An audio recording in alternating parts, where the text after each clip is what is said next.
bonjour à toutes et à tous. C'est un plaisir pour moi d'être avec vous cet après-midi. Je remercie Itinova de cette invitation. Je suis, comme Agnès vient de le souligner, de passage, puisque je suis maintenant affecté à l'Université de São Paulo en tant que membre d'un laboratoire international qui dépend du CNRS et de l'Université de São Paulo. Ce laboratoire s'appelle Monde en Transition. Et à l'Université de São Paulo, je réalise notamment des recherches sur la transformation des quartiers périphériques, et je travaille avec des équipes d'étudiants en master ou en thèse sur les liens sociaux dans les quartiers populaires. Et donc, les quartiers populaires au Brésil, ce sont des favelas. Et donc, je vois peut-être l'occasion de vous en dire un petit peu plus sur la réalité du Brésil dans mon intervention. Mon intervention porte sur les liens qui libèrent. Alors, il faudra que je vous explique au cours de mon intervention ce que signifie pour moi cette expression « lien qui libère ». C'est un oxymore, mais je ne vais pas dévoiler tout de suite la raison de cet intitulé. Je voudrais surtout insister sur les liens sociaux. Commencer par définir ce qu'on entend par liens sociaux. C'est une journée autour de... Alors, j'aime beaucoup l'intitulé on n'est rien sans lien. Je ne sais pas qui a trouvé ça. Non, je trouvais ça vraiment très original et très astucieux et très vrai. Et donc, on est lien sans lien, mais d'accord, mais de quel lien parle-t-on? Quand j'ai commencé mes travaux sur la pauvreté, la question de la disqualification sociale était posée en relation justement avec la fragilité ou la rupture des liens sociaux. Ce thème était déjà très présent. Mes travaux ont commencé dans les années 80. Mes premières enquêtes datent de cette époque, à une époque où justement on parlait de nouvelles pauvretés. Et dans ce contexte, on voyait effectivement arriver dans les services d'action sociale de plus en plus de familles, de personnes seules aussi, qui étaient décrochées du marché de l'emploi. Donc on était dans un contexte de chômage de longue durée, d'ailleurs, duquel on n'est pas vraiment sorti encore aujourd'hui. On parlait d'un chômage de masse. Et à l'époque, on avait plutôt tendance à distinguer la question de l'emploi et la question des liens sociaux. C'est comme si ces deux choses fonctionnaient distinctement. On prenait en compte la question du chômage et donc du décrochage du marché de l'emploi, et on regardait ce qui se passait du point de vue des liens sociaux. Alors, d'un point de vue scientifique, ça se tenait tout à fait, mais c'était tout de même très insatisfaisant. Parce que ce qu'on mettait sous l'enveloppe liens sociaux, c'était quelque chose d'assez large et qui recouvrait des réalités différentes. Donc, ce n'était pas totalement satisfaisant de ce point de vue-là. Et puis, quand on y réfléchit bien, le marché de l'emploi et le travail, c'est aussi du lien social. Donc, on ne peut pas dire qu'il y a d'un côté le travail et de l'autre les liens sociaux. Robert Castel, à l'époque, avec qui je travaillais aussi, était dans le même raisonnement. Il faisait si vous relisez les métamorphoses de la question sociale, vous verrez qu'il a toujours cette clé de lecture qui est de distinguer ces deux dimensions. Mais en poursuivant mes recherches, j'en suis arrivé justement à essayer de creuser davantage la spécificité des liens sociaux, éclairé par ce que je voyais dans les mécanismes de la disqualification sociale, c'est-à-dire la fragilité, la rupture des liens sociaux. Mais donc, essayons d'en savoir un petit peu plus sur ces liens sociaux que l'on met au cœur de l'analyse, que je mettais au cœur de l'analyse. Et les comparaisons internationales que j'ai pu faire après avoir soutenu ma thèse, d'abord à l'échelle européenne, montraient justement que les liens sociaux n'étaient pas forcément exactement les mêmes et ne fonctionnaient pas exactement de la même façon d'un pays à l'autre, d'une société à l'autre.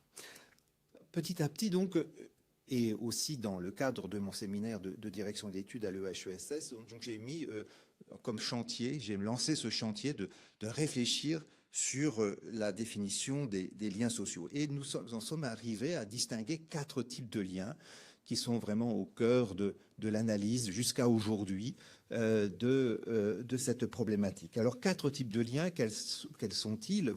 Ceux qui connaissent un tout petit peu les travaux que j'ai menés s'y retrouveront facilement, et ça sera une petite répétition, mais je vais commencer par les énumérer. Le lien de filiation, tout d'abord, qui renvoie bien sûr aux relations entre des parents et des enfants tout au long du cycle de vie. Les enfants dépendent de leurs parents, les parents vieillissant dépendent ensuite en partie de leurs enfants. Donc c'est un lien qui est établi dès la naissance, un lien contraint, on ne choisit pas ses parents. Et ce lien renvoie aussi à une sphère de la morale qui est la morale domestique et qui oblige les individus les uns par rapport aux autres. Ça renvoie à un système normatif et donc à une morale collective qui relève de ce qu'on appelle, ce que Durkheim, déjà à son époque, appelait la morale domestique. Ensuite, il y a un autre type de lien que j'ai appelé le lien de participation élective. Alors j'insiste beaucoup sur participation, parce que justement, il ne s'agit pas d'un lien contraint, d'un lien imposé dès la naissance. Au contraire, ça implique une participation, une action qui se déroule dans un premier temps en dehors donc, de la sphère familiale et qui concerne les relations que l'on étudie avec des groupes de pairs, avec des pairs dans des relations affinitaires. Ce sont des personnes que l'on choisit par affinité, qui deviennent des amis, que l'on rencontre ensuite et parfois dans des clubs, dans des associations. Et ce type de lien renvoie de participation élective, donc ce qui veut dire une action de l'individu dans des groupes, implique une morale, ou se réfère à une morale qui n'est plus la morale domestique, mais la morale associative. Et cette morale associative, elle renvoie aussi à des normes qui ne sont pas exactement les mêmes d'une société à l'autre. Dans certaines sociétés, cette morale associative est plus développée que dans d'autres. Aux États-Unis, on sait par exemple qu'il y a une émulation, une incitation forte à participer à des associations. Ensuite, le lien de participation organique qui renvoie au concept de solidarité organique élaboré dans sa thèse par Émile Durkheim et qui renvoie aux interdépendances dans le monde professionnel.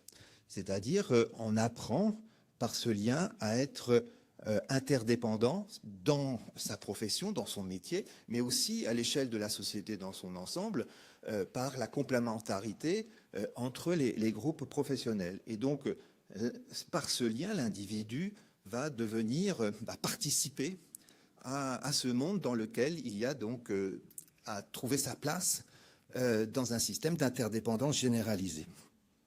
Et bien évidemment, ce lien relève de la morale professionnelle.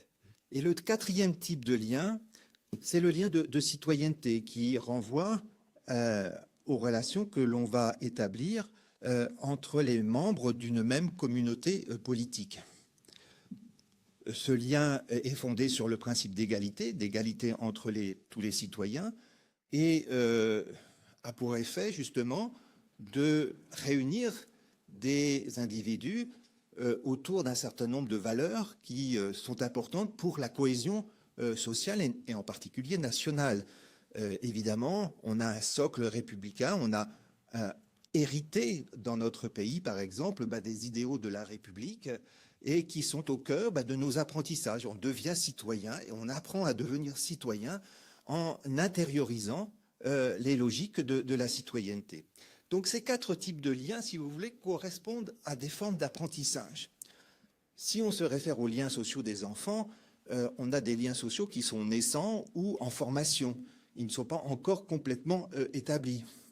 Les enfants, bien sûr, sont en relation avec leurs parents, encore que parfois ils peuvent être placés ou ils peuvent avoir des parents décédés.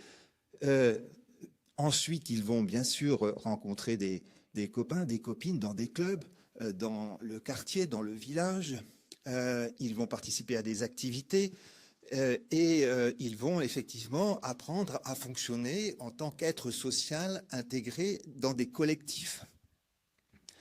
Mais alors, le lien de participation organique et le lien de citoyenneté ne sont pas encore totalement constitués. Et c'est alors l'école qui joue ce rôle d'apprentissage de ces liens. C'est-à-dire que c'est à l'école que l'on se prépare progressivement à trouver sa place dans un monde professionnel où on va travailler, on va trouver sa place dans un système d'interdépendance généralisé. L'école est un apprentissage vers cette intégration professionnelle. Et l'école aussi est le lieu par lequel on va se former à la citoyenneté. On va apprendre à l'école ce qu'est la morale civique, comment il faut se comporter dans une communauté plus large. Alors, si on part de ce principe qu'il existe 4 types de liens qui relèvent de 4 sphères de la morale, on peut dire que c'est l'entrecroisement de ces 4 types de liens qui permet à l'individu d'exister en société en tant qu'être social, relié aux autres, attaché à des collectifs. C'est parce que nous avons intériorisé au fond de nous, par le processus de socialisation, ces différentes dimensions de notre être social que nous pouvons nous réaliser pleinement en société. Donc, vous avez bien compris l'ancrage de ces liens qui, dans des sphères normatives, donc des sphères de la morale collective, ça c'est vraiment important et c'est la raison pour laquelle il ne faut pas confondre liens et relations. Les liens dont je parle renvoient à des formes beaucoup plus larges que la simple relation. Parler de relation, c'est pas uniquement parler comme si on était simplement sur le plan des relations interpersonnelles. On part du principe que chacun des liens renvoie à des sphères de la morale et à des formes collectives d'organisation et de participation à un ensemble. Ce que je voudrais dire aussi, c'est que ces 4 types de liens sont ancrés dans des territoires. Et prenez bien ça en compte, il me semble vraiment très important de le souligner. Ces liens sont ancrés dans des territoires. Ils existent parce que justement l'individu est socialisé dans des territoires. Il est attaché à des lieux progressivement parce que ces lieux lui permettent d'être relié aux autres et à des institutions qui existent sur un territoire. Donc travailler sur les liens, ce n'est pas simplement aider les individus à tisser des liens, c'est aussi travailler sur des territoires, parce que ce sont les territoires qui permettent justement cet ancrage des individus et cette possibilité qu'offre le territoire d'entrecroiser différents types de liens. Alors l'attachement social, comme concept, est le processus d'entrecroisement de ces 4 types de liens.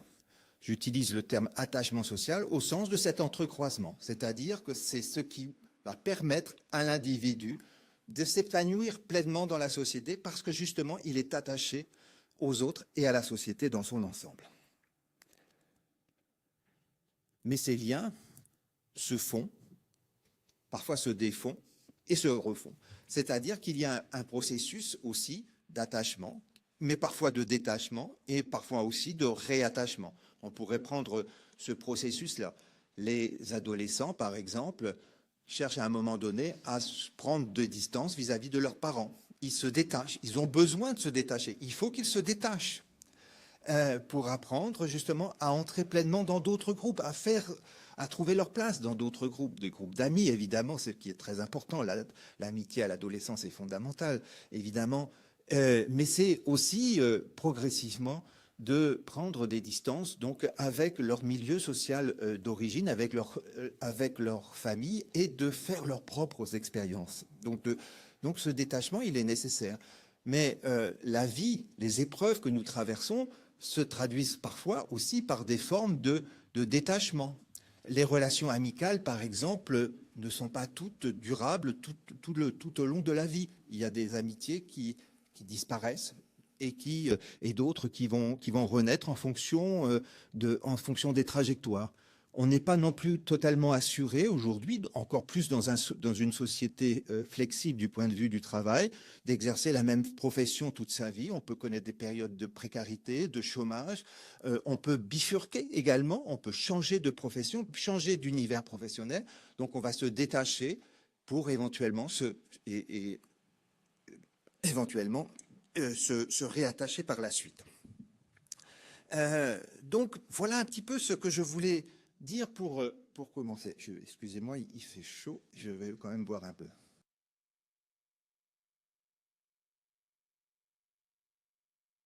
Mais pour le moment, je n'ai pas abordé un point capital.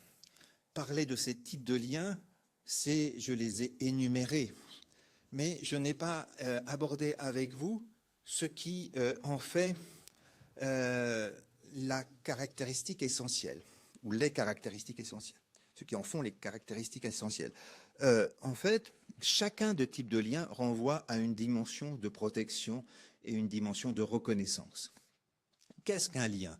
Un lien, c'est un lien qui apporte de la protection et qui apporte également de la reconnaissance. La protection, c'est le sentiment de se sentir protégé par les autres, que l'on peut rencontrer dans sa famille, évidemment, mais aussi dans ses groupes d'amis, dans des associations, dans des groupes de soutien, dans le monde du travail, dans des communautés politiques. Donc, le lien apporte de la protection et permet une certaine sécurité vis-à-vis de l'avenir. Mais le lien, c'est aussi un lien qui va permettre d'être reconnu, de trouver sa place dans la société et d'être reconnu par une valeur. Chaque individu a une valeur qui est reconnue par le regard des autres. Quand le regard des autres est méprisant, on est profondément humilié, on se sent honteux parce qu'on ne trouve pas sa place, parce qu'on n'est pas valorisé par l'autre et par les échanges dans la vie sociale. Et donc ces deux dimensions sont essentielles, protection, reconnaissance. Chacun des types de liens a cette double dimension de la protection et de la reconnaissance. Être protégé, être reconnu, compter sur, compter pour, c'est la base. C'est la base. Et vous pouvez d'ailleurs imaginer, en repensant à toutes les relations qui font que vous existez en tant qu'être social, d'où vient ma protection et d'où vient ma reconnaissance? D'où vient le sentiment que je me sente en sécurité? D'où vient la force que je retire par le regard que les autres portent sur moi, par la valeur qui m'est reconnue dans les échanges avec autrui? Et bien vous verrez que ça permet de qualifier vraiment les relations que nous tissons les uns avec les autres et avec les institutions, de penser cette articulation entre protection et reconnaissance. Si je dis cela, c'est pour vous conduire progressivement à cette expression que j'ai retenue pour l'intituler de mon intervention. J'ai parlé de lien qui libère. Voilà un bel oxymore. Lien qui libère. Est-ce que nous sommes, nous, acteurs sociaux, des personnes qui permettons aux autres, dans nos échanges, de construire, d'établir des liens qui libèrent? Les liens qui libèrent, c'est les liens, justement, qui vont permettre d'échanger de la protection et de la reconnaissance, c'est-à-dire des relations, y compris avec des institutions, qui vont permettre de se sentir à la fois protégé, c'est-à-dire de pouvoir recevoir, mais aussi de donner de la protection aux autres, et de donner et de recevoir de la reconnaissance. À partir de ce moment-là, quand les liens vous offrent cette double perspective de la protection et de la reconnaissance, on peut dire que la vie sociale est légère, parce que justement vous avez envie d'y participer, parce que elle permet de vous épanouir, de nous épanouir. Bien sûr, la vie sociale comporte des contraintes. Il y a des normes à respecter dans la vie sociale. Et chacune des sphères, d'ailleurs, dont je vais parler, des sphères de la morale collective, renvoie à des obligations, à des devoirs, à des contraintes. Mais justement, ces contraintes nous semblent dérisoires à partir du moment où, justement, les relations que nous tissons nous apportent de la protection et de la reconnaissance. À partir de ce moment-là, on a plutôt envie d'être en relation. On n'a pas envie de s'isoler, de rechercher la solitude. Non, on a envie d'être présent parce que justement, on trouve par ces liens de quoi exister. Ce sont ces liens qui nous font vivre au plus profond de nous-mêmes. À partir de ce moment-là, quand on dit bon, ces liens qui libèrent, on peut le comprendre. Mais cela nous oblige à réfléchir justement à tous les types de liens qui ne nous libèrent pas vraiment. Il y a des liens qui nous oppressent.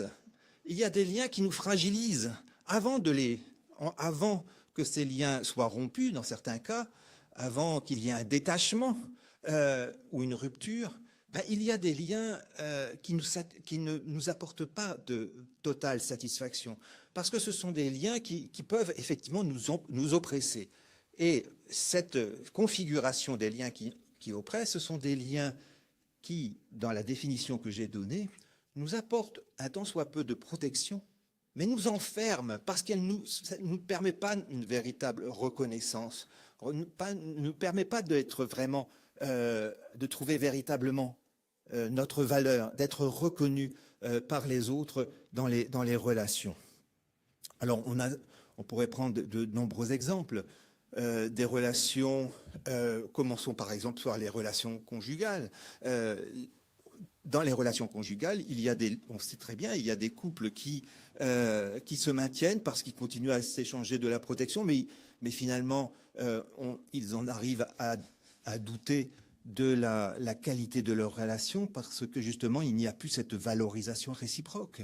Parce que chacun vit plus ou moins de son côté avec la certitude que l'union du mariage est une sécurité suffisante. Et donc, on est dans des liens qui, progressivement, finissent par nous oppresser. Les liens qui fragilisent, alors dans le monde du travail, il y en a beaucoup. Les liens qui oppressent dans le monde du travail, j'espère que ce n'est pas le cas de vos milieux respectifs de travail, mais pour avoir travaillé beaucoup auprès de salariés, en faisant des enquêtes dans les entreprises sur la précarité professionnelle, je peux vous dire que j'ai rencontré des souffrances au travail. Et les souffrances au travail, c'est le plus souvent l'expression justement d'un mal-être au travail. C'est l'individu qui ne se sent pas reconnu dans son milieu de travail par les autres. Des personnes qui ne se sentent pas appréciées à leur juste valeur, qui se sentent même dévalorisées et qui parfois vont au travail comme une contrainte absolue. D'ailleurs, on peut se poser la question autour de la question de l'âge de la retraite. On peut imaginer la torture que représente l'idée d'avoir à continuer 2 ans de plus ou 3 ans de plus sa vie professionnelle quand on sait qu'on est au bout du rouleau parce qu'on ne supporte plus le monde de travail dans lequel on est, parce qu'on n'en retire aucune satisfaction en termes de relation, en termes de reconnaissance de sa propre valeur. Et donc, c'est tout ce mal-être qui renvoie donc à ces liens qui, le plus souvent, sont oppressants et ne libèrent pas. Les liens qui fragilisent, il y en a, on pourrait parler notamment, on pourrait prendre l'exemple de liens entre des personnes vivant, par exemple, dans un quartier de la politique de la ville ou d'un quartier défavorisé, et des relations qui s'établissent entre des personnes qui se soutiennent, mais qui sont toutes au chômage et dans des situations de pauvreté, voire de grande pauvreté. Ces liens apportent un tant soit peu de reconnaissance parce qu'on appartient quand même on se sent attaché à un entre-soi qui a beaucoup d'importance, mais on ne peut pas dire effectivement que ces relations avec des personnes qui sont toutes défavorisées offrent des perspectives pour changer véritablement de conditions sociales, et donc ça peut aussi conduire à enfermer ces liens qui fragilisent, donc qui nous enferment parfois et qui ne permettent pas de satisfaire des aspirations à une mobilité ou à résidentielle ou sociale. Je voudrais maintenant réfléchir avec vous sur ce qu'implique la question de l'accompagnement social. De quoi parle-t-on quand on parle d'accompagnement social? Qu'est-ce que l'on cherche, qu'est-ce que l'on vise avec les personnes quand on souhaite les accompagner le mieux possible?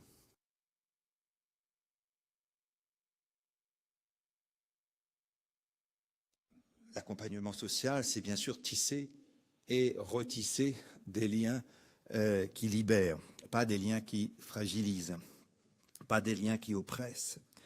Ce qui veut dire que l'accompagnement social doit être compris comme un échange réciproque, permettant une certaine réciprocité dans la relation. Cela passe bien sûr par la confiance réciproque. Accueillir une personne en difficulté du fait de sa situation économique, du fait de son handicap, de sa maladie, de sa vieillesse, de sa dépendance, implique de savoir l'écouter, commencer par l'écouter, pas l'interroger sur sa situation, c'est-à-dire pour essayer de voir comment on peut l'aider en la plaçant dans tel ou tel dispositif. Il y en a tellement de dispositifs que cela conduit parfois à ne penser qu'en termes de dispositifs et de catégories institutionnelles. Non, de savoir écouter. La personne est en difficulté. Pour pouvoir aider, pour pouvoir accompagner une personne, il faut commencer par, évidemment, savoir écouter. Parce que se sentir écouté, c'est déjà apporter de la reconnaissance. Écouter une personne véritablement, donner de l'intérêt pour ce qu'elle est, pour ce qu'elle a vécu, pour toutes les difficultés qu'elle a traversées, mais aussi parfois pour tous les moments de sa vie qui ont été agréables, savoir écouter aussi ce qui est agréable, ce qui a procuré du plaisir, ce qui a permis à ces personnes parfois de trouver du bonheur, d'avoir une capacité d'écouter ces moments de détresse et ces moments de bonheur.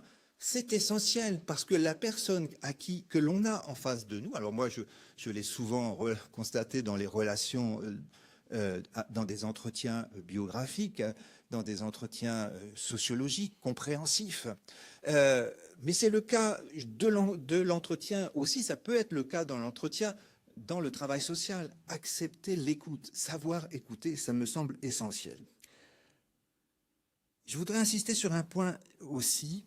J'étais, il y a quelques années, invité dans une clinique du polyhandicap à Lausanne.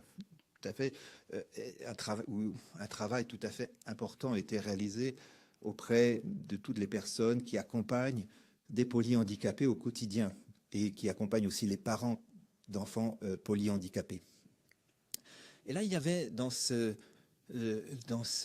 séminaire un médecin très reconnu en Suisse qui intervenait souvent auprès des aidants de personnes touchées par par une pluralité de handicaps.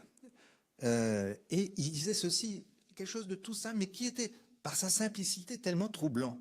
Il disait, il y a 3 choses à faire quand vous vous adressez à une personne polyhandicapée. Vous ne savez pas forcément si elle est capable de comprendre ce que vous allez lui dire. Elle ne sait pas parfois, on ne sait pas parfois si elle vous entend réellement, si elle vous reconnaît, si elle vous distingue des autres personnes. Mais vous avez 3 choses à faire, disait-il. Tout d'abord, vous vous adressez à elle, vous commencez par la regarder dans les yeux. Même si son regard est un peu fuyant, vous cherchez le regard dans les yeux. Et vous lui dites bonjour, tout simplement, mais vous lui serrez la main. Regardez dans les yeux, dire bonjour, prendre sa main, le toucher. Alors, ça semble vraiment basique ce que je dis là, et pourtant c'est essentiel. C'est essentiel parce que justement, l'accompagnement social, c'est aussi de faire sentir à la personne que l'on est là, en dépit de ses difficultés, en dépit de cette trajectoire, en dépit parfois de sa présentation, on est là et on accorde beaucoup d'intérêt à ce qu'elle représente. Et ça, c'est vraiment quelque chose de fondamental. Vous savez, parfois, un regard, parfois le toucher, c'est vraiment quelque chose de fondamental également, procure cette hormone qu'on appelle l'hormone de l'ocytocine. Vous connaissez cette hormone de l'ocytocine. Moi, j'y suis sensible. Je vis au Brésil, et vous savez, au Brésil, quand on se rencontre, on ne se connaît pas beaucoup parfois, mais on s'embrasse, on se touche. Au Brésil, on se touche beaucoup. Ça fait partie de la sociabilité. Donc, qu'est-ce que c'est? On produit de l'ocytocine, c'est-à-dire on produit de la chaleur et du sentiment que l'autre a de l'importance. Et ça change tout. Ça change tout. Alors vous allez me dire, bon, il ne s'agit pas de dire, bon, toutes les personnes en difficulté, on va les prendre dans nos bras et on va les cajoler. Non, non, c'est pas ce que je veux dire. Parfois, un regard, par une attention, procure aussi de l'ocytocine. Alors, l'ocytocine ne se stocke pas. Ça ne se stocke pas. Donc, on en a tous besoin, parce que ça fait partie de ce qu'on a besoin. Ça ne se stocke pas, donc il faut que ça se renouvelle sans cesse dans nos relations. Mais qu'est-ce qu'on dit dans le travail social? Qu'est-ce qu'on dit dans le travail social? Qu'il faut la juste distance. Instaurer la juste distance. Par rapport à cette idée d'ocytocine, pensez cette juste distance. Ça veut dire, alors on peut le comprendre, il ne faut pas trop s'impliquer, il ne faut pas être dans les émotions en permanence. Mais ça peut être aussi compris, la juste distance, comme le refus justement d'une forte proximité.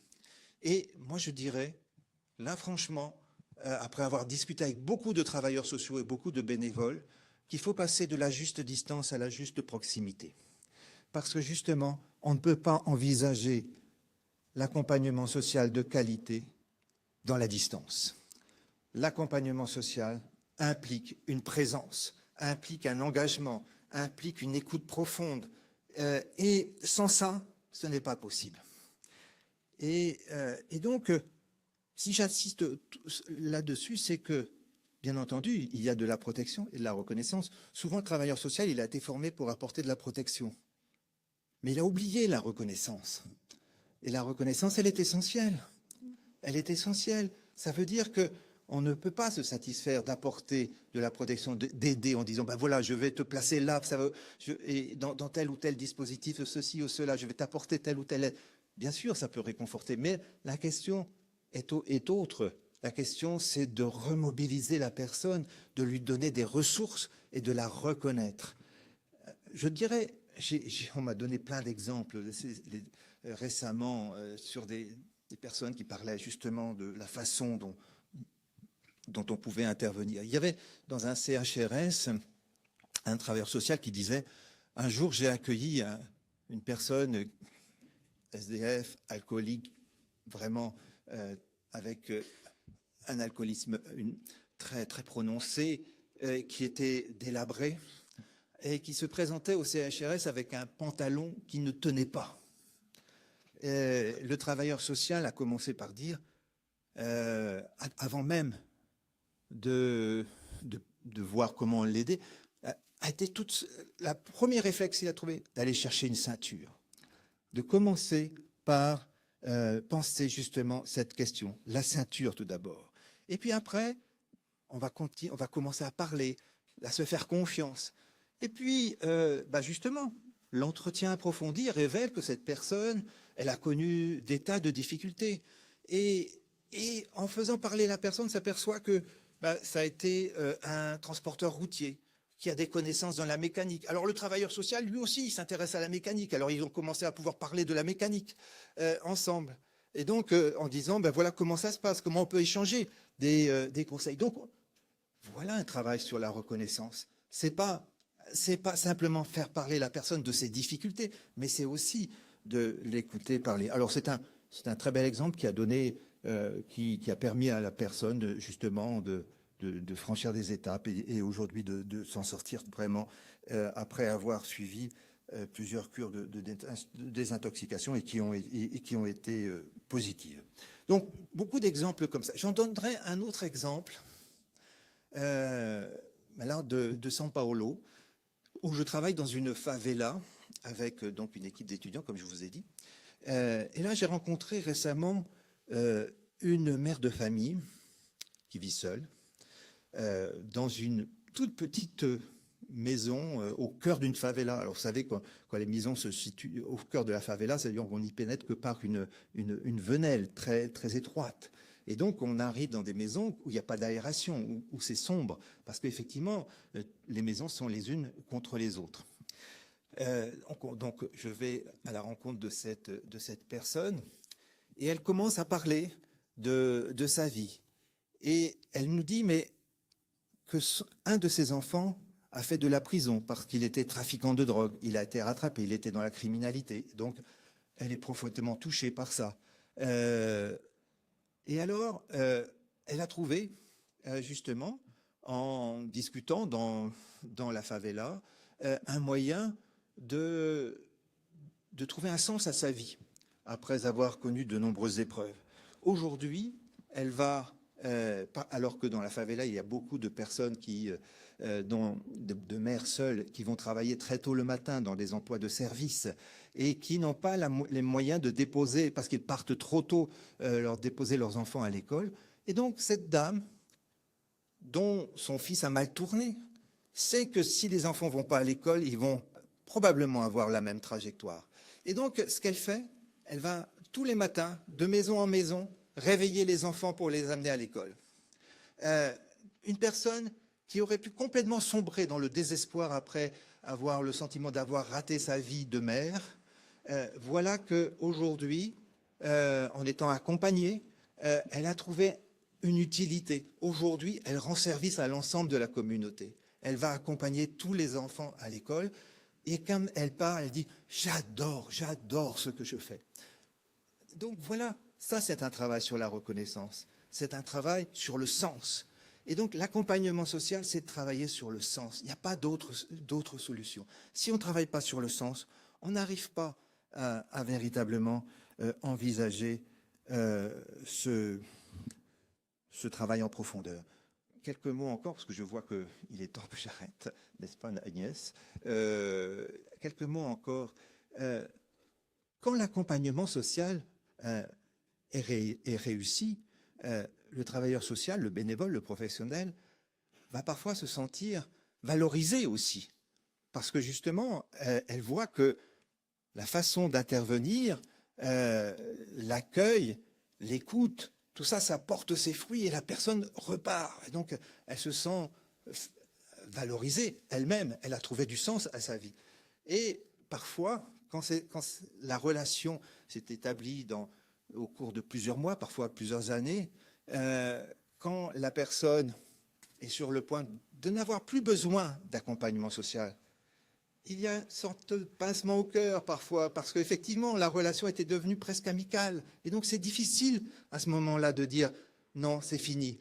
Mais justement, la mission du travail social, c'est de faire de l'accompagnement social temporaire, c'est-à-dire que ça doit finir, c'est-à-dire qu'il faut, à un moment donné, se détacher aussi de cette relation. Elle est temporaire.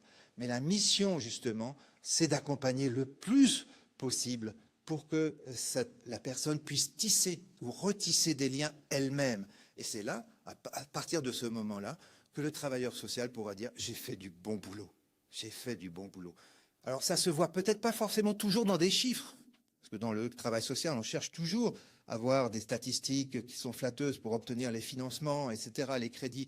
Mais le travail de qualité, ça donne du sens à la vie. Et je crois que c'est dans les établissements qu'il faut essayer d'avoir ce sens, de retrouver ce sens pour se sentir vraiment engagé au service de ce renforcement de cette solidarité humaine qui est essentielle. Donc voilà un peu ce que je voulais vous dire aujourd'hui pour lancer la discussion, pour ouvrir le débat, pour vous dire tout l'intérêt que j'ai à étudier et à échanger avec vous sur ces expériences de renforcement des liens sociaux, que ce soit ici en France, à l'étranger, au Brésil, dans les favelas, parce que je crois qu'on touche là quelque chose de fondamental qui est la façon dont on est reliés les uns aux autres et par cette relation que nous entretenons avec les autres et avec la société, c'est cette façon-là que l'on vit le plus intensément, que l'on peut trouver au fond de nous-mêmes le plus d'épanouissement. Et c'est ce type de liens, donc des liens qui libèrent. Alors, la théorie de l'attachement social, si vous voulez, c'est une théorie. Vous pourrez lire le livre. Mais c'est aussi une théorie pratique. C'est-à-dire que ce n'est pas simplement pour des académiques, pour avoir compris le fonctionnement des sociétés, parce que dans l'attachement social, il y a beaucoup de comparaisons entre différents pays, mais c'est aussi une théorie pratique, parce qu'on peut s'en saisir justement pour l'action au quotidien, et notamment pour intervenir auprès de toutes les personnes dont les liens sont fragilisés ou en situation de rupture. Je vous remercie.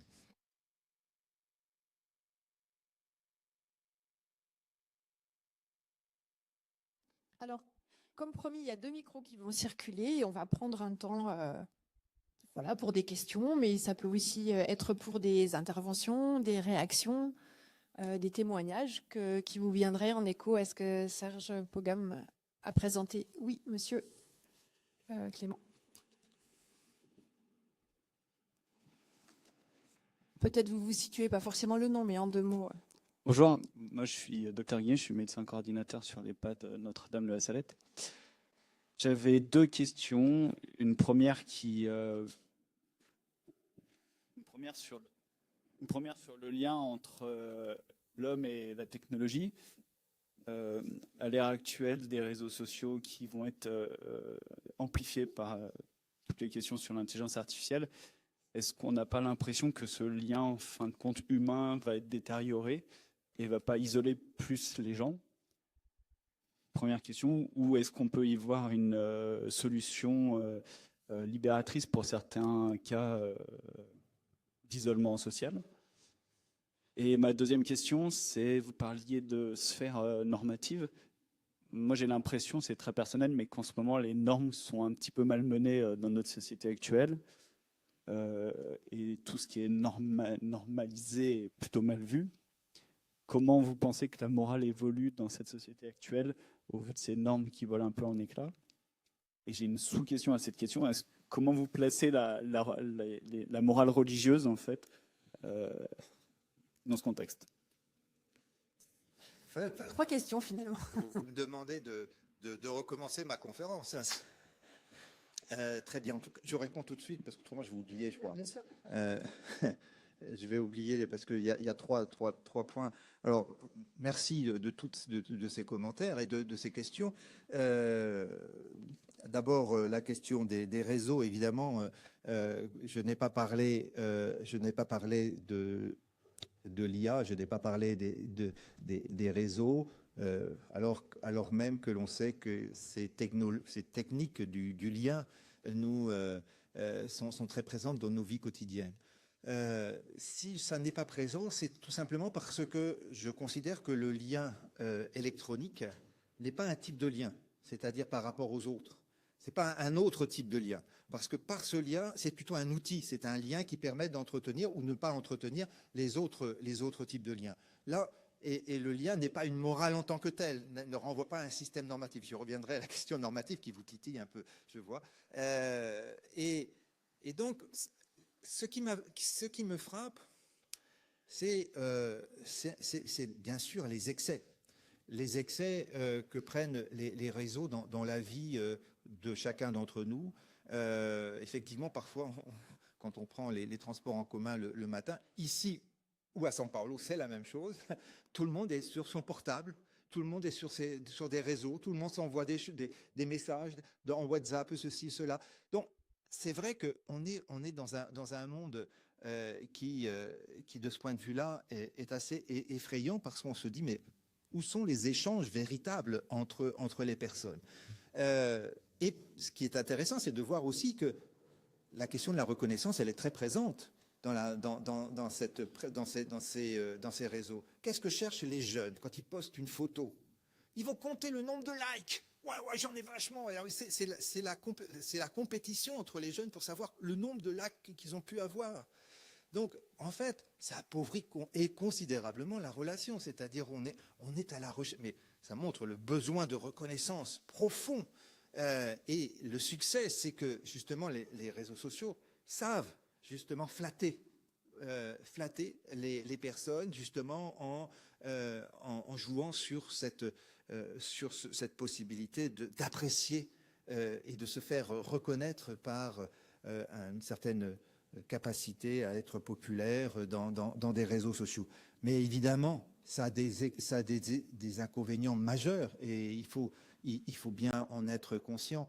Des inconvénients majeurs parce que on sait qu'aujourd'hui, beaucoup de harcèlement passe par les réseaux. Si les réseaux apportent de la reconnaissance, mais ça apporte aussi de la disqualification sociale. Les réseaux on va parfois décrier, dévaloriser, insulter par les réseaux les personnes. Et donc, on va dégrader leur image. Et donc, c'est aussi cette compétition, cette lutte pour la reconnaissance qui passe par les réseaux et qui est un monde qui devient de temps en temps effrayant. Et c'est la raison pour laquelle je crois que moi, en tant que parent, je suis très vigilant, par exemple, et je crois qu'aujourd'hui, il y a des raisons de l'être quant à l'usage des réseaux sociaux. Et donc, si vous voulez, pour le moment, sur cette question, on est plutôt partagé de la communauté scientifique, c'est-à-dire qu'on voit effectivement que ça donne des possibilités nouvelles d'être en contact, d'obtenir de la protection et de la reconnaissance. Pensez au Covid, si on n'avait pas eu les réseaux et les moyens de communication que nous avons aujourd'hui, en fait, les réseaux nous ont d'une certaine manière sauvés pendant le Covid. Donc, la communauté scientifique sur ces sujets est assez partagée. Et donc, on a besoin de recherches plutôt assez longitudinales pour voir ce que ça devient à long terme concernant les relations sociales véritables. Mais je ne peux pas aller plus loin pour le moment. Il y a des spécialistes, il y a des enquêtes en cours aujourd'hui sur cette question-là. Et il faudra bien sûr regarder de près les résultats. Les sphères normatives, la vie sociale comporte des normes. Vous ne pouvez pas imaginer une socialisation sans normes. La vie sociale implique des contraintes. Qu'on l'on veuille ou pas, on n'aime pas ça, d'accord, on n'aime pas ça, mais parfois d'ailleurs, on accepte sans s'en rendre compte de nombreuses contraintes. Parfois, on ne se rend pas compte que l'on respecte au fond de nous des normes qu'on nous a inculquées, parce que justement, l'éducation fait que nous avons besoin d'apprendre ces normes-là pour vivre en société. Donc moi, si vous voulez, en tant que sociologue, je n'ai pas un regard critique sur la contrainte, parce que la contrainte fait partie de la vie sociale. La question est de savoir comment cette contrainte est exprimée. Et là, il y a des études vraiment très intéressantes sur ce sujet. Et notamment, je me suis inspiré beaucoup dans mon livre sur l'attachement social d'un sociologue américain qui s'appelle Travis Hirschi, qui a beaucoup travaillé sur les formes de la criminalité et les formes de la délinquance. Et il insistait sur justement les types de liens dans l'enfance et l'adolescence entre les parents, les groupes de pairs et l'école. Et il montrait justement que la question de la délinquance peut trouver son origine, non pas forcément dans l'absence de contraintes, mais dans le fait que la contrainte est passée par un système autoritaire. En fait, ça se passe bien quand les parents notamment, mais aussi quand les éducateurs apprennent aux enfants et aux adolescents pourquoi il y a des normes. C'est pas de leur dire il faut faire ceci. Non, on fait ceci parce que c'est comme ça que l'on va vivre en société. Et donc, on ne peut pas échapper aujourd'hui aux contraintes normatives. Elles sont là. La question est de savoir pourquoi on les respecte et de savoir expliquer, être pédagogue dans la façon d'exprimer cela. Et à partir du moment où on explique, tout va bien. En tout cas, tout va mieux que quand elles sont imposées de façon autoritaire. Ça fait partie de l'éducation. Et le style d'apprentissage, on voit des différences fondamentales entre les milieux sociaux. Regardez aussi, je suis dans un lieu où vous avez un grand sociologue, Bernard Lahire, qui travaille sur justement les formes de socialisation. Et il insiste justement sur cette différence selon les milieux sociaux. Dans les catégories les plus supérieures, moyennes ou supérieures, on a davantage de capacité à expliquer pourquoi. Et ça change tout dans l'apprentissage des normes. Donc, voilà un petit peu ce que je voulais répondre. Sur la morale religieuse, je pourrais vous en parler abondamment. Je pourrais presque faire une conférence à part entière sur la morale religieuse. Vous avez raison. Aujourd'hui, je suis très sensible à cette question parce que justement, dans les favelas où je fais des enquêtes, il y a une montée des églises évangéliques. Dans la favela où je suis, qui est une petite favela pour le Brésil, c'est 8000 habitants, il y a 12 églises évangéliques différentes. 12 églises évangéliques. Et donc, évidemment, les églises évangéliques font avancer un discours qui n'est plus celui de l'idée de former une communauté de défense qui va se mobiliser pour obtenir des services sociaux, pour se battre pour la justice sociale. Non, les églises évangéliques diffusent une morale qui est une morale de la prospérité. C'est la théologie de la prospérité. Devenez riches, soyez indépendants. pensez devenir riche, faites tout pour réussir personnellement. Et donc ça passe par, je vois une transformation des rapports sociaux dans les favelas aujourd'hui, là où on voyait des formes de communautés très organisées dans le passé, là on voit une tendance à l'émiettement et puis à la diversification et à l'individualisation. Donc la morale religieuse, oui, évidemment, je suis très attentif à ça. Et je regarde justement comment cette morale religieuse, quelle qu'elle soit, je parlais des églises évangéliques, on pourrait prendre toutes les, mais de voir ce que la morale contribue à entretenir les différents types de liens sociaux. Parce que effectivement, la morale religieuse se traduit, pénètre et dans les systèmes normatifs, évidemment, aussi. Voilà, j'étais très long pour vous répondre à vos questions, mais c'était des questions tellement pointues et tellement importantes que je ne pouvais pas ne pas vous répondre sérieusement. Alors, il y a une dame ici, Clément, et puis... Sophie Vandeville, Itinova. Bonjour Monsieur Pogam, merci beaucoup pour votre intervention que j'ai particulièrement appréciée. Permettez-moi de remercier aussi Itinova d'avoir permis cette rencontre aujourd'hui. Dans vos propos, cela m'a fait penser à un concept de Robert Castel que vous avez cité, le concept de désaffiliation. Et il faut dire que nos établissements, historiquement, ont été créés sur une mission principale, celle de la protection, que vous avez aussi évoquée. La protection des plus démunis, des plus précaires, etc., etc. Et cette mission, bon an, mal an, on l'a bien tenue au fur et à mesure des années, qu'elle vienne du côté laïque ou du côté du catholicisme social. Et aujourd'hui, on est sur cette question de lien social, et je suis un petit peu interpellée. J'ai le sentiment que les personnes que nous accompagnons aujourd'hui dans nos établissements, quels qu'ils soient, souffrent plus, non pas de leur vulnérabilité objective, mais plutôt du fait qu'elles ne sont plus dedans, ou qu'elles ne sont pas dedans. Donc bien évidemment, avec force, on encourage l'ensemble des usagers, des patients, etc., à créer ce lien social, avec l'autodétermination, des concepts sans doute que vous connaissez, l'autodétermination, la participation, l'inclusion pour les enfants handicapés. J'en viens un peu à la question qui m'intéresse, c'est que le nerf de la guerre, c'est le financement pour nous, d'autant plus dans le domaine associatif, et nous sommes évalués sur des critères très objectifs. Est-ce que notre résultat est excédentaire ou déficitaire? Le taux d'occupation, petit clin d'œil. Mais finalement, pouvons-nous mesurer aujourd'hui le lien social? Parce qu'entre l'équilibre de la protection, notre mission d'origine, et aujourd'hui, je trouve la part que prend de plus en plus dans nos établissements et l'importance, je suis convaincue que c'est quasiment notre mission première. Pouvons-nous, savons-nous, Monsieur Pogam, aujourd'hui, mesurer ce que nous considérons comme indispensable? Je vous remercie. Est-ce qu'on prend une deuxième question? Oui. Ouais. Une question sur la reconnaissance des établissements et du travail social. Oui, et puis après. Ah ben vous avez tous les deux un micro, alors monsieur, allez-y. Oui, alors bonjour, Richard Cap-Martin, recruteur, médiateur et coach en sanitaire, médico-social et social. Mes métiers, c'est les métiers de lien, donc c'était important d'être là avec vous aujourd'hui. Du coup, j'ai une question dans un contexte fort de tension RH. Comment on préserve ou on reconstruit le lien social au sein des équipes? Merci. Et puis après, on prendra les deux questions. D'ailleurs, des questions qui sont liées, hein, fortement liées. Alors, bon, vous connaissez certainement mieux que moi le fonctionnement de vos établissements. En plus, c'est difficile d'avoir une vue globale, sachant qu'il y a des établissements, vous représentez des établissements qui sont dans des secteurs qui sont pas les mêmes et qui ne relèvent pas des mêmes types de financement. Alors, par rapport à ça, moi, je ne cesse de dire.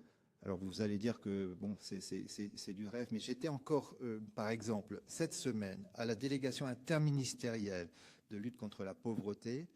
J'ai passé 1 heure avec les représentants de la délégation pour essayer justement de résoudre ce type de problème. Parce qu'ils se rendent compte à la délégation que les chiffres sont mauvais et que les objectifs affichés de réduction de la pauvreté ne sont pas atteints, voire même sont d'une certaine manière catastrophiques, puisque la pauvreté augmente. Et donc la question porte justement sur l'abondance de ce fonctionnement en dispositifs. L'État crée des dispositifs, ne cesse de créer des dispositifs, alors même que quand on parle de la question de la pauvreté, jamais on a réfléchi en termes de besoins à satisfaire. C'est quand même un paradoxe. Moi, je travaille depuis longtemps dans le champ de la pauvreté. Normalement, quand on essaye de lutter contre la pauvreté, ça commence par des privations. Donc on devrait savoir quels sont les besoins à satisfaire. Mais non, jamais on n'a posé ce type de questions. Jamais. La loi sur le RMI, jamais on ne pose la question des besoins. On va définir le montant des aides en fonction d'une logique statutaire. Il ne faut pas que ça dépasse tant parce que autrement ça risque de se télescoper avec d'autres minima, etc. Donc on va hiérarchiser les catégories et on va multiplier les dispositifs catégoriels. Et donc ce mode de fonctionnement, au bout du compte, est insatisfaisant parce que il y a donc des structures, mais aussi les ménages vivent dans la privation parce qu'on n'a pas véritablement pris en compte cette logique des besoins.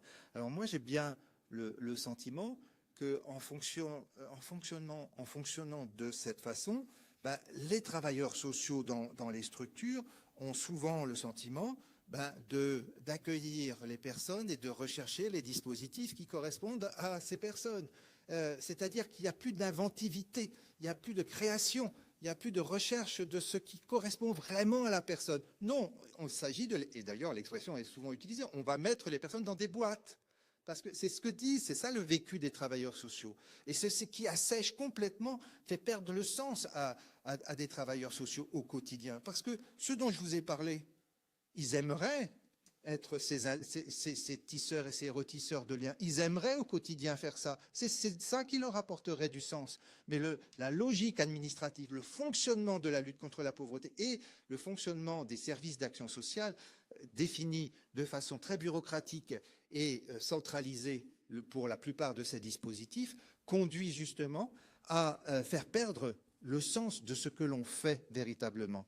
Et ceux qui définissent ces dispositifs ne se rendent même pas compte de ce qu'ils sont en train de fabriquer pour justement le travail social au quotidien. Qu'est-ce que ça veut dire travailler avec ces dispositifs après? Alors je ne dis pas qu'il faut supprimer tous les dispositifs, mais il y a aujourd'hui à réfléchir sur le sens.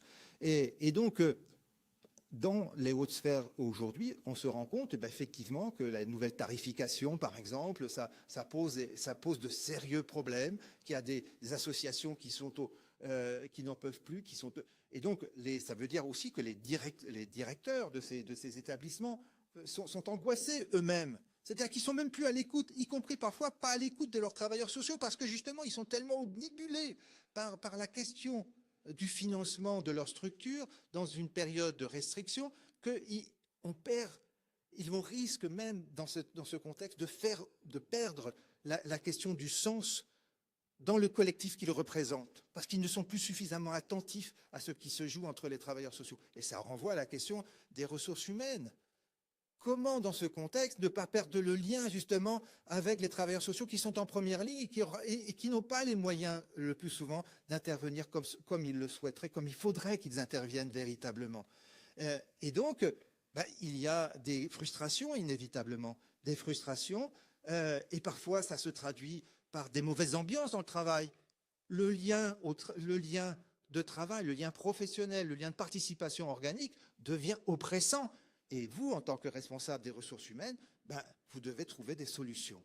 Ce qui n'est pas facile parce qu'effectivement, vous êtes face à des personnes dont on a fabriqué institutionnellement le mal-être.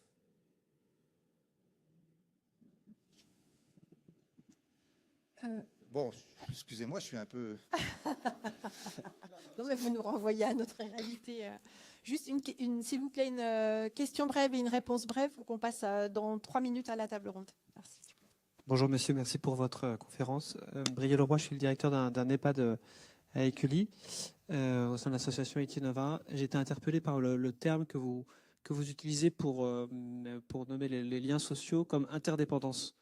Je trouve que ça va un petit peu en collision avec tout ce qu'on essaye de mettre en place en termes d'autonomie, d'adaptation, de projets de vie ou de projets d'accueil.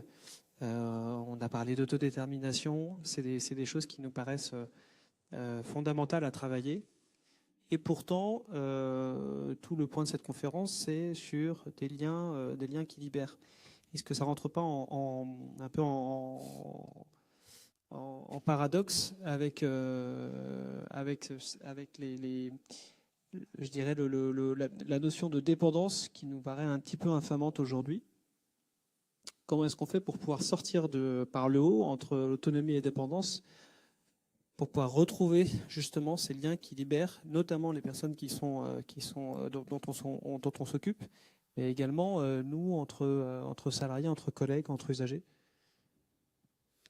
Merci de cette question qui renvoie encore une fois à des réalités, à des expériences vécues que vous avez dans vos fonctionnements. Et alors, effectivement, on peut parfois s'interroger. Moi, je trouve parfois que quand on insiste beaucoup sur l'autonomie, on passe à côté d'une réalité sociologique qui est le besoin de liens.